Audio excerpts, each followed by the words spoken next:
I think it's a real pleasure and a real honor to hear someone speak who is used to, working at the international level of anything, and sport, like business, has a lot of similarities. One of the things that really stuck with me is that, True North is not just about winning.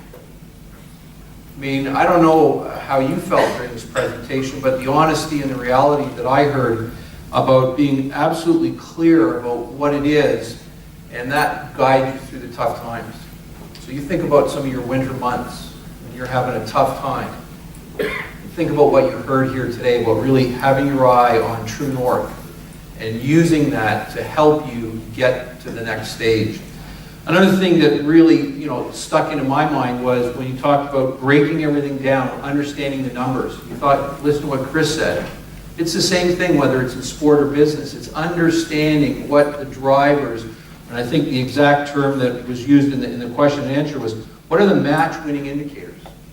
We talk about business drivers. We talk about knowing your numbers.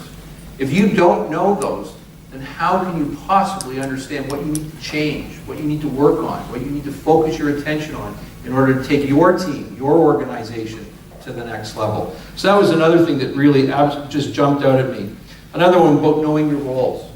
Understanding the role we play, and what we need to do, and how every person on that team needs to understand their roles, but at the same time recognize when someone else may not be able to fulfill their role because of a tough competitor, then maybe you need to step up and provide that support. And that's about teams. That's about working together. It's about leveraging your strengths and also supporting each other when maybe somebody's weak. And when we think of this organization, the people that are in this room, this is a team. And when one of us falters, it has an impact on every one of us.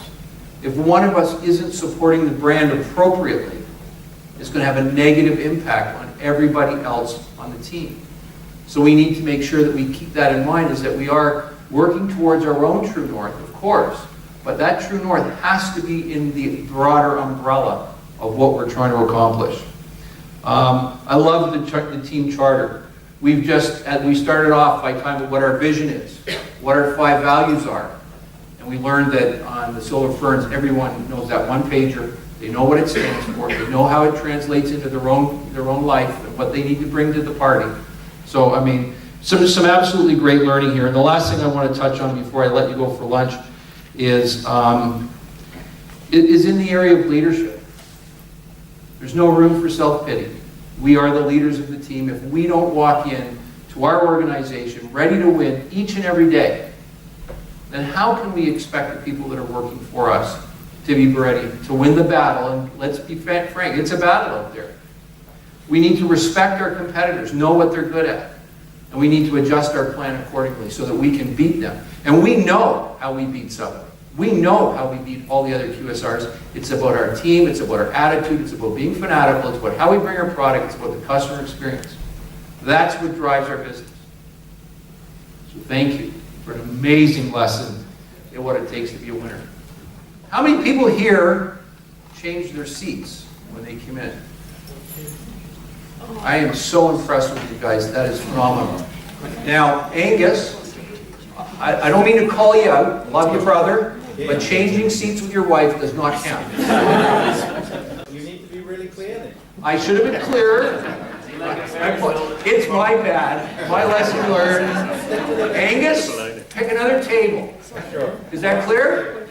Well, yeah, okay.